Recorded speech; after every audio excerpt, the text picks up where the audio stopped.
Tuhan saudara, bersyukur buat kebaikan Tuhan hari ini ya. Kita berterima kasih hari ini kita masih diberi kesempatan untuk bersama-sama belajar lagi firman Tuhan. Sebelum kita belajar firman Tuhan, kita mengucapkan lagi 1 Yohanes 6 ayat yang kedua sebagai tema kita sepanjang tahun ya. Ya, yuk kita ucapkan dulu 1 Yohanes 2 ayat yang ke-6. Siap semua? 2, 3. 1 Yohanes 2 ayat 6. Kewajibanku hidup seperti Kristus. Kita berdiri, angkat lagi Alkitab kita tinggi-tinggi. 2, 3. Aku percaya Alkitab adalah firman Tuhan. Ketika aku membaca, mendengar, melakukannya, aku pasti berbahagia. Amin. Ya. Puji Tuhan, saudara buka Matius 6 ayat 33. Kita akan belajar lagi ya dari Matius 6 ayat 33 ini. Ya, saudara, kita akan dengar pembacaannya. Ya. Matius 6 ayat 33. Matius 6 ayat 33. Ya. Tetapi carilah dahulu kerajaan Allah dan kebenarannya, Ya. maka semuanya itu akan ditambahkan kepadamu. Iya, carilah dahulu kerajaan Allah beserta kebenarannya, maka sekaliannya itu akan ditambahkan kepadamu. Saya akan baca dari versi bahasa Indonesia masa kini, Matius 6 ayat 33, ayat yang sama. Ya, ditulis atau diterjemahkan seperti ini. Jadi usahakanlah dahulu supaya Allah memerintah atas hidupmu dan lakukanlah kehendaknya. Maka semua yang lain akan diberikan Allah juga kepadamu. Ya, saudara, minggu lalu saya hanya ingin mengajak sebentar mengingat kita sudah belajar bahwa dari Matius 6 ayat 33 terjemahan baru katakan carilah dahulu kerajaan Allah beserta kebenarannya. Nah, kita tahu kalau kita mau sorga, kita tidak melakukan kebenarannya itu tidak mungkin. Ya. Karena kita sudah belajar bahwa kebenaran itu standar. Standar sorga yang harus kita lakukan, yang harus kita kerjakan, yang harus kita ikuti supaya kita bisa menjadi orang-orang yang tinggal di sorga. Dan kita sudah belajar bahwa sorga adalah tempat tinggal orang-orang yang sudah dibenarkan oleh Allah. Ya, itu dari suratan 2 Petrus, saudara bisa kembali mengingat. Jadi orang-orang yang mau melakukan kehendak Allah dan kebenarannya, ya barulah mereka bisa tinggal di sorga. Kita tidak bisa cuma mau sorga. Ya. Kita tidak bisa cuma kepengen tinggal di sorga, tapi kebenaran di dalam hidup kita tidak kita lakukan seperti yang menjadi maunya Tuhan. Ya, jadi kebenaran yang harus kita lakukan kalau kita mau cari kerajaan sorga, maka kita harus lakukan kebenaran. Lalu kalau kita tahu bahwa kebenaran itu adalah standar sorga, di mana orang yang tinggal di sorga adalah orang yang sudah dibenarkan oleh Bapa.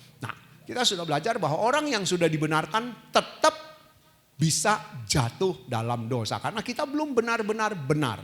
Ya, kita dibenarkan tapi kita belum benar-benar benar. Nah ini loh ya, kodrat dosa, sifat dosa, manusia dosa yang ada di dalam hidup kita ini masih terus ya ingin menguasai hidup kita. Masih terus ingin membuat kita jatuh, masih terus ingin membuat kita kalah. Nah jadi kalau kita tahu orang-orang yang tinggal di sorga adalah orang-orang yang sudah dibenarkan. Tapi ternyata saudara, dari apa yang kita sudah pelajari, kita harus terus berusaha untuk hidup benar. Kenapa? Karena kita masih bisa berbuat dosa.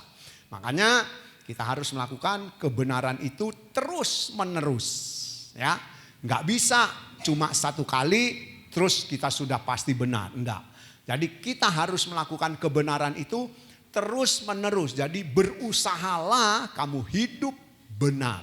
Ya, dari yang kita sudah pelajari. Lalu hidup benar dalam hal apa? Seluruh kehidupan kita. Tubuh, jiwa, roh kita harus benar. Enggak bisa tubuh, jiwa atau roh dengan jiwa, tubuhnya enggak, atau tubuh dengan jiwa rohnya enggak. Harus seluruh. Itu baru dikatakan oleh firman Tuhan, kita hidup benar. Nah, dari bahasa Indonesia masa kini ayat yang ke-33 Matius 6 dikatakan, usahakanlah dahulu supaya Allah memerintah atas hidupmu dan lakukanlah kehendaknya. Usahakanlah melakukan kehendaknya.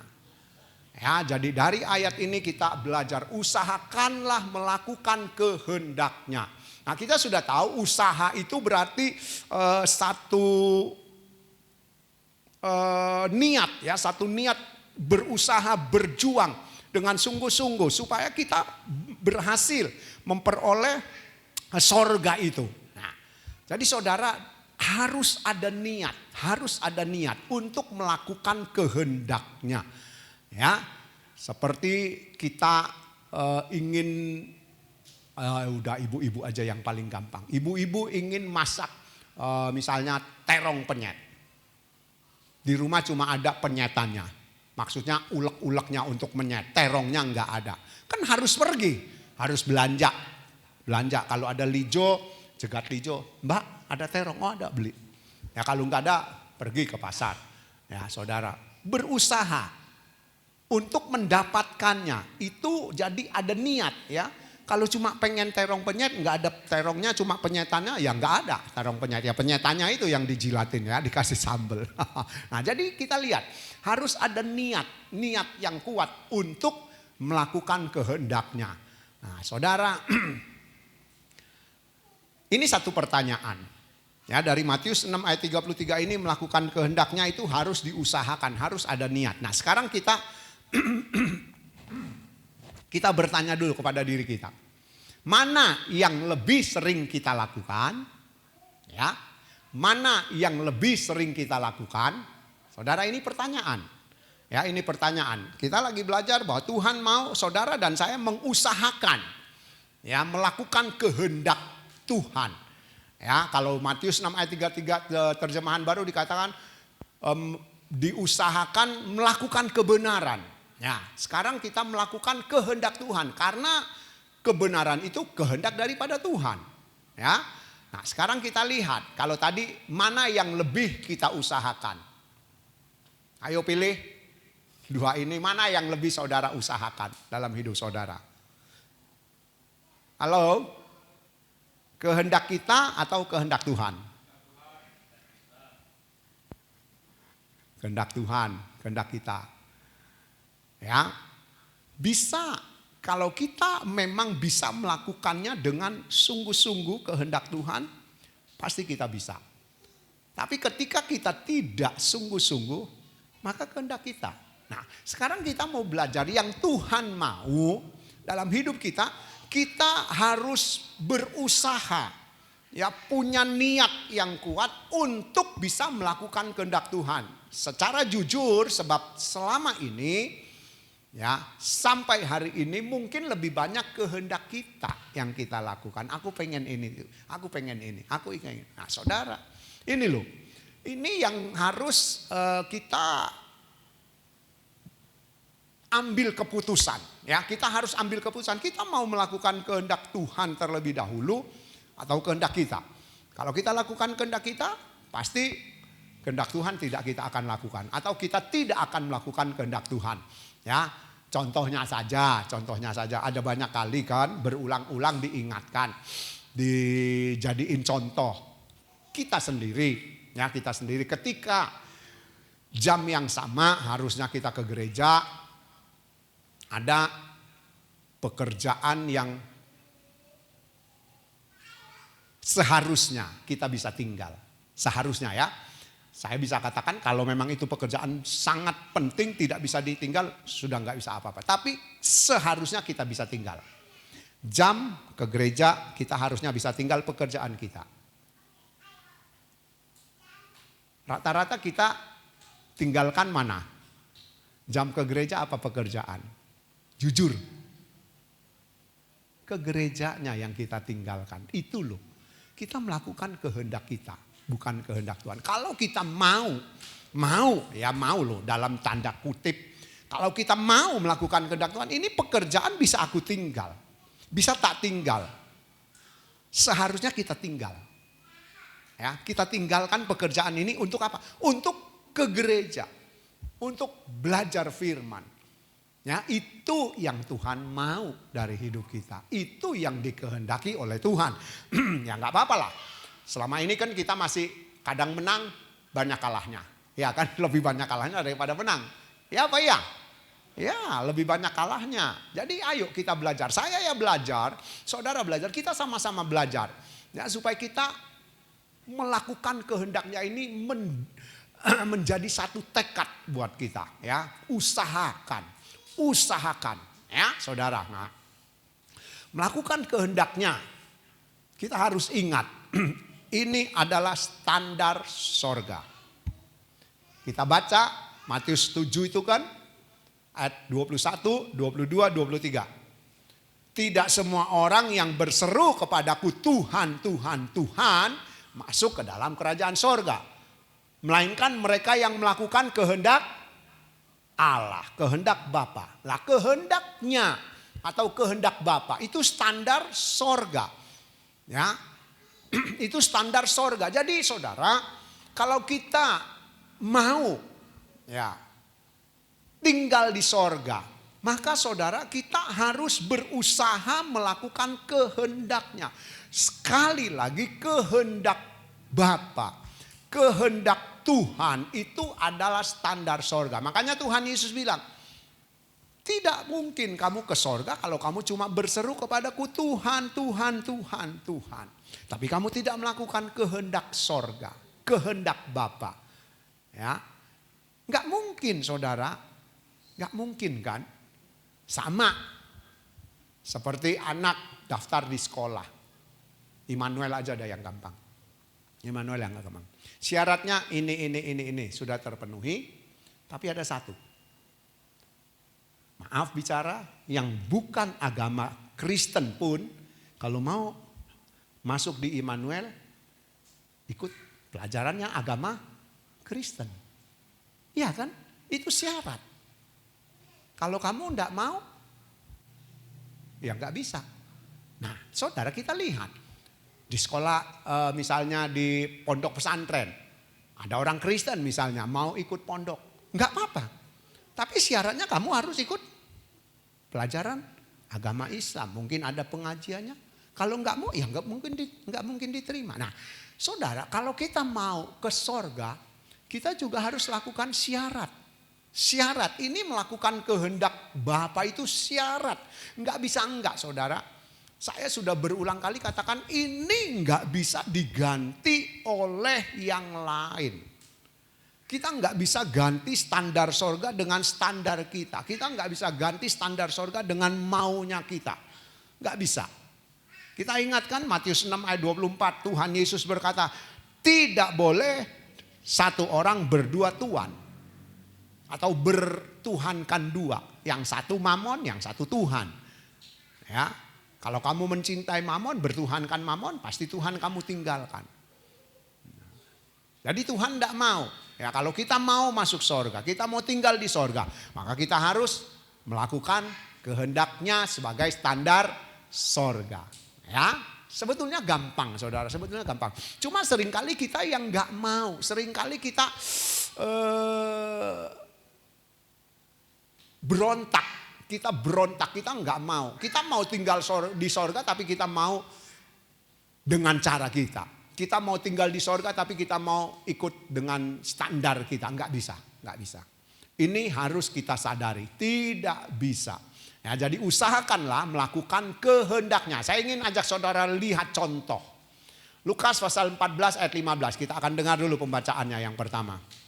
Lukas pasal 14. Ini contoh ya, contoh tentang perjamuan yang diadakan oleh kerajaan sorga. Kalau saudara baca di dalam Matius pasal yang ke 22 itu kisah yang sama, tetapi di Lukas ini tidak ditulis bahwa itu adalah perjamuan kerajaan sorga atau sorga mengadakan perjamuan. Kita dengar ayat 15. Lukas 14 ayat 15. Ya.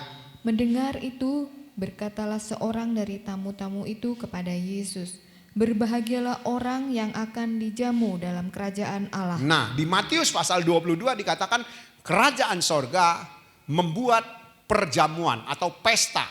Nah, saudara, lalu mengundang orang-orang. Makanya saudara di dalam Lukas ya ditulis bahwa berbahagialah orang yang akan dijamu dalam kerajaan sorga. Orang yang akan diundang dalam kerajaan sorga. Itu adalah suatu kebahagiaan. Ya saudara, itu satu kebahagiaan. Kita tahu saudara bahwa sorga sekali lagi tempat orang-orang yang sudah dibenarkan. Ya, kenapa dia bisa dibenarkan? Karena dia hidup dalam kebenaran. Karena dia melakukan kebenaran. Makanya standar sorga dikatakan adalah tempat tinggal orang-orang yang sudah dibenarkan. Nah sekarang saudara dari Lukas 14 ayat 15. Berbahagialah orang yang diundang. Yang diundang. Ingat saudara, yang diundang. Hari ini saudara dan saya ada di sini. Kita adalah orang-orang yang sudah terima undangan. Ya, kita orang-orang yang sudah terima undangan. Nah saya ingin ajak saudara lihat. Coba kita akan lihat ya. Kita lihat ini menurut satu pengakuan dari seseorang. Berbahagialah orang yang diundang ke dalam pesta di dalam kerajaan sorga. Nah sekarang kita mau dengar ayat 16 sampai ayat 17. Lukas 14 ayat 16 sampai 17. Ya. Tetapi Yesus berkata kepadanya, ada seorang mengadakan perjamuan besar dan ia mengundang banyak orang. Ya. Menjelang perjamuan itu dimulai, ia menyuruh hambanya mengatakan kepada para undangan, marilah sebab segala sesuatu sudah siap. Nah, kita lihat ya ayat 16 diulangi lagi. Ada seorang dikatakan mengadakan perjamuan besar dan ia mengundang banyak orang. Dia mengundang banyak orang, bukan sedikit orang. Ya, banyak orang. Lalu ayat yang ke-17, menjelang perjamuan itu dimulai, ia menyuruh hamba-hambanya mengatakan pada para undangan, marilah sebab segala sesuatu sudah siap. Jadi orang-orang yang diundang ya disuruh masuk. Ya, ayo masuk ke dalam ruangan pesta ini karena pesta mau dimulai. Semua sudah siap. Segala sesuatu dikatakan oleh ayat 17, segala sesuatu yang berkaitan, yang berhubungan dengan pesta yang diadakan ini sudah siap. Nah, tentunya makan, minum, ya semua sudah disiapkan. Gak mungkin orang pesta datang baru mau masak, wurung pestanya. Iya kan, orang udah datang baru pergi cari minum. Waduh saudara, pestanya bisa bubar. Ya, kita lihat segala sesuatu sudah siap. Orang yang diundang disuruh mari masuk. Masuk kemana? Ke ruangan pesta. Masuk kemana? Ke tempat pesta. Nah sekarang saudara kita lihat selanjutnya. Ayat 18 sampai ayat 20. Ya, ayat 18 sampai ayat 20. Ya, tadi kita sudah lihat bahwa kerajaan sorga mengadakan pesta, mengundang orang-orang, ya. Lukas 14 ayat 18 sampai 20. Iya. Tetapi mereka bersama-sama meminta maaf. Yang pertama berkata kepadanya, aku telah membeli ladang dan aku harus pergi melihatnya. Ya. Aku minta dimaafkan. Ya. Yang lain berkata, aku telah membeli 5 pasang lembu kebiri dan aku harus pergi mencobanya. Ya. Aku minta dimaafkan. Yang lain lagi berkata, aku baru kawin dan karena itu aku tidak dapat datang.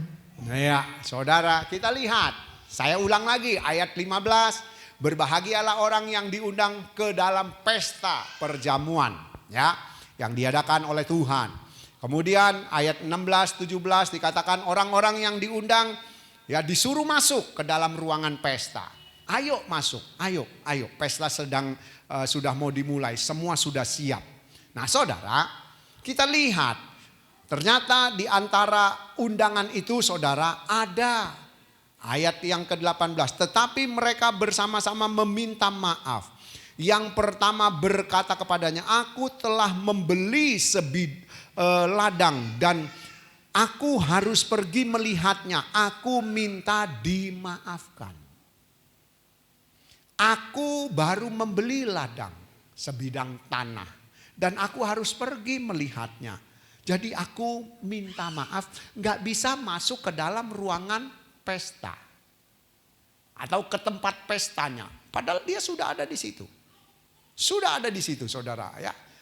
Dia minta maaf kepada hamba yang diutus oleh tuannya. Suruh para undangan masuk. Berarti kan orang ini sudah ada di situ. Bukan masih di rumah atau belum berangkat. Sudah ada di situ, di tempat pesta, cuma tinggal masuk ke dalam ruangan pesta karena pesta mau dimulai. Dia bilang maaf, aku baru beli sebidang tanah. Aku harus pergi melihatnya. Saudara, kita lihat ini ya, sebab ada 3 orang yang berdalih.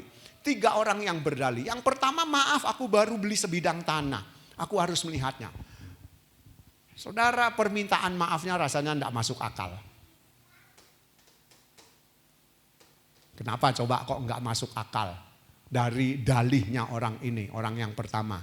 Maaf, aku baru beli sebidang tanah, aku harus pergi melihatnya. Enggak masuk akalnya, kenapa coba?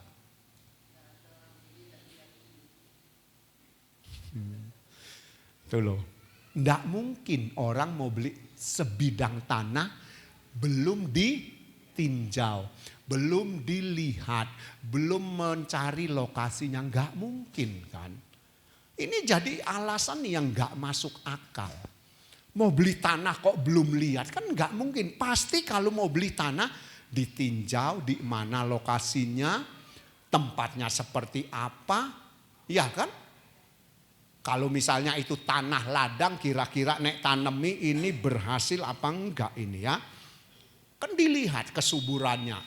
Ya, lihat tanahnya aja kita kadang yang tahu oh ini tanah bagus. Lah naik tanah geragal tok, tahu geragal, batu tok. Mau ditanemin apa? Kan nggak bisa numbuh. Ditanemin pun mungkin tanam pohon yang sulit. Ya, bisa numbuh tapi sulit sekali. Nah, kita lihat ini alasan orang yang pertama, maaf, aku baru beli sebidang tanah. Ini alasan yang nggak masuk akal, saudara.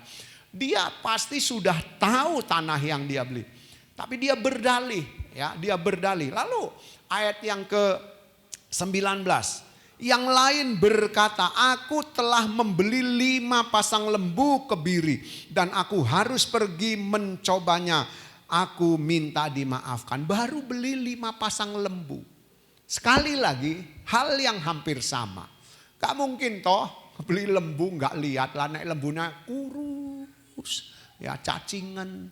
Kan gak mungkin dia beli. Dia pasti sudah lihat, dia sudah periksa. Kalau sekarang musim apa, penyakit apa? Mulut sama kuku. Enggak mungkin. Ya pasti dari kesehatan ya, dari kesehatan hewan pasti kita panggil. Ya, yang ngerti ini kira-kira sapinya ini mulutnya penyakitan apa enggak? Ya. Kemudian kukunya kena penyakit apa enggak apa? Oh iya, ya jadi saudara kita lihat, pasti dia sudah lihat sapinya, dia sudah periksa sapinya, baru dia bayar. Nah, dan saudara dikatakan aku harus pergi mencoba. Paling enggak kan waktu dia lihat lembu ya, lembu itu waktu mau dibeli paling enggak disuruh jalan kan, enggak mungkin lembu ditali ini diikat cuma diem. Ini lembu bisa jalan apa enggak ya kan, naik dilepas kira-kira. Nah, paling enggak kan dia bawa ke sana, bawa ke sini, dipukul bokongnya kaget enggak, naik dipukul bokongnya kaget berarti oh masih bagus, sehat ya kan. Nah kita lihat dan juga dia ngomong aku harus mencobanya, itu kan cuma alasan. Seharusnya dia enggak usah mencoba, dia sudah tahu. Lembu dicoba mau dicoba apanya sih? Ya paling kan suruh jalan. Kalau itu dia bawa ke sawah, dibajak sawahnya dengan lembu itu. Ini loh orang yang berdalih. Lalu orang yang ketiga, yang lain lagi berkata aku baru kawin. Dan karena itu aku tidak dapat datang. Mau coba tak baru kawin kan sudah. Oh, namanya baru kawin kan kemarin-kemarin mungkin kawinnya. Terus diundang besok-besoknya ke pesta perjamuan tuh. Aku baru kawin, maaf aku nggak bisa datang. Kenapa kok nggak bisa datang? Ini kan cuma dalih. Sekali lagi saudara, kita lihat. Usahakanlah melakukan kehendaknya. Kita lihat dari kisah ini saudara. Lalu ayat 20, nggak usah dibaca rasanya. Ini 21 sampai 23 ya saudara. Karena 3 orang tadi berdalih. Ya, tempat pesta harus dipenuhi. Makanya ayat 21 sampai 23, Tuhan yang mengadakan pesta, Tuhan yang mengadakan pesta menyuruh hambanya panggil semua orang yang ada. Di jalan-jalan, di lorong-lorong, pokoknya orang yang kamu ketemu panggil. Suruh mereka ikut pesta. Suruh mereka ikut pesta. Saudara, 3 orang yang berdalih itu ya bisa menggambarkan kehidupan kita. Ketika kita tahu kita harus mengusahakan hidup dalam kebenaran. Ya, pergi ke gereja belajar firman itu usaha untuk hidup melakukan kehendak Bapa. Lewat belajar firman, ya toh. Kalau kita belajar firman terus-menerus, firman itu mengisi kita terus. Pola pikir kita diubah, hati kita diubah, hidup kita akan berubah. Jadi kita itu sedang berusaha. Ketika saudara dan saya belajar firman seperti hari ini, hari Minggu, hari-hari di mana ada pertemuan, kita belajar firman sama, itu kita sedang berusaha melakukan kehendak Bapa. Nah saudara, kita lihat setelah 3 model orang ini menolak, ya berdalih, tidak mau datang, tidak mau masuk ke tempat pesta, maka undangan dialihkan. Saudara, undangan dialihkan. Undangan dialihkan kepada semua orang yang ada. Ya. Lalu saudara, ayat yang ke-24 coba kita baca. Dengar apa yang firman Tuhan tulis. Lukas 14 ayat 24. Sebab aku berkata kepadamu, tidak ada seorang pun dari orang-orang yang telah diundang itu akan menikmati jamuanku. Saudara, tidak ada seorang pun dari orang-orang yang diundang, maksudnya 3 orang yang berdalih tadi. Ya, yang berdalih. Aku baru beli ladang, harus melihatnya.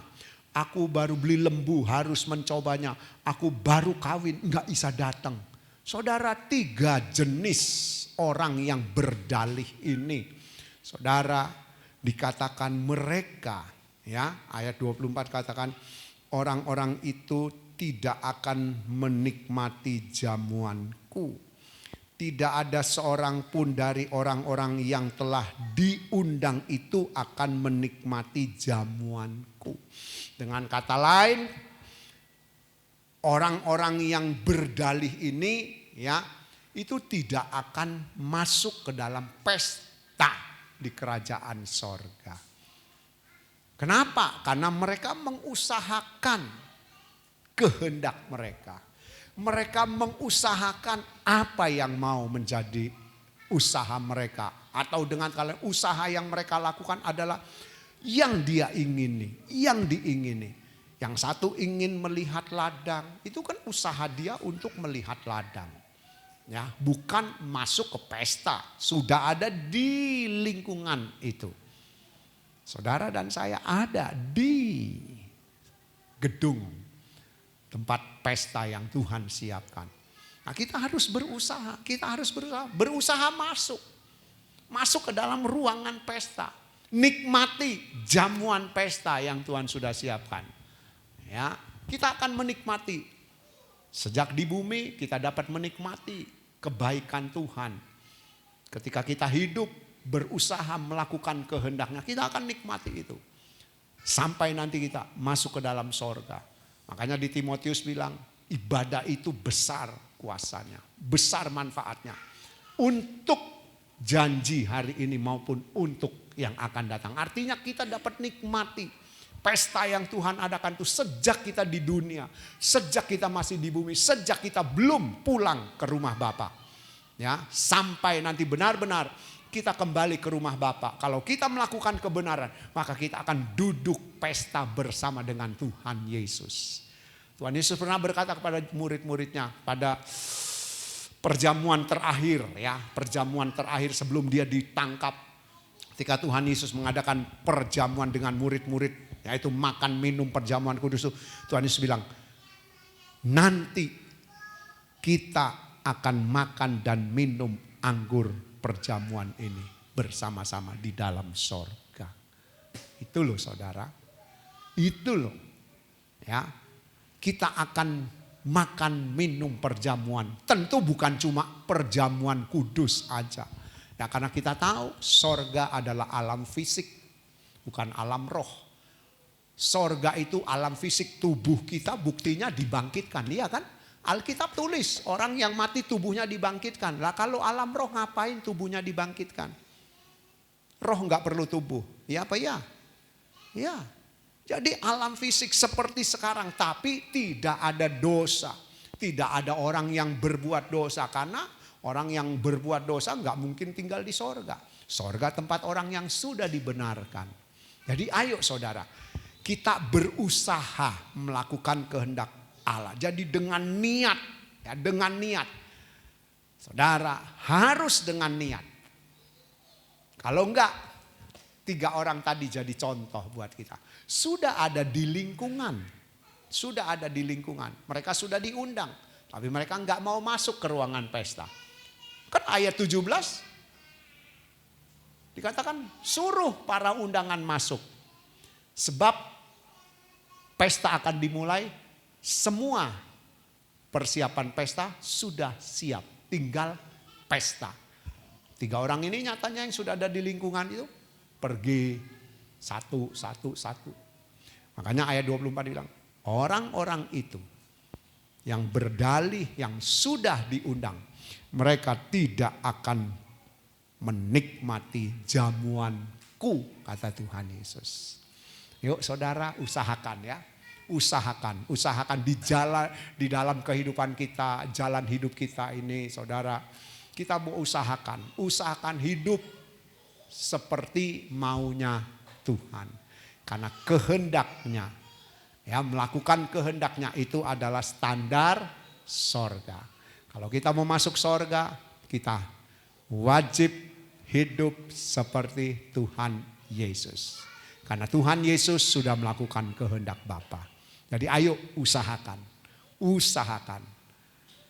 Ketika saudara dan saya berusaha, bisa jatuh, bisa. Tapi jangan terus, ya sudahlah, aku jatuh. Harus bangun, usaha lagi sampai kita tidak jatuh. Ya, sampai kita bisa masuk ke dalam ruangan pesta. Supaya jalan hidup saudara, jalan hidup kita semakin hari semakin terang. Ya. Seperti fajar yang terus. Saudara lihat matahari di timur. Ya, saudara timur. Ya, matahari di timur kan enggak di timur terus. Dia naik walaupun lambat saudara. Naik sampai rembang tengah hari. Ya, sampai benar-benar panas itu menyinari bumi dengan panas. Nah, kita juga harus itu. Jalan hidup orang benar. Semakin hari harus semakin benar. Tuhan berkati.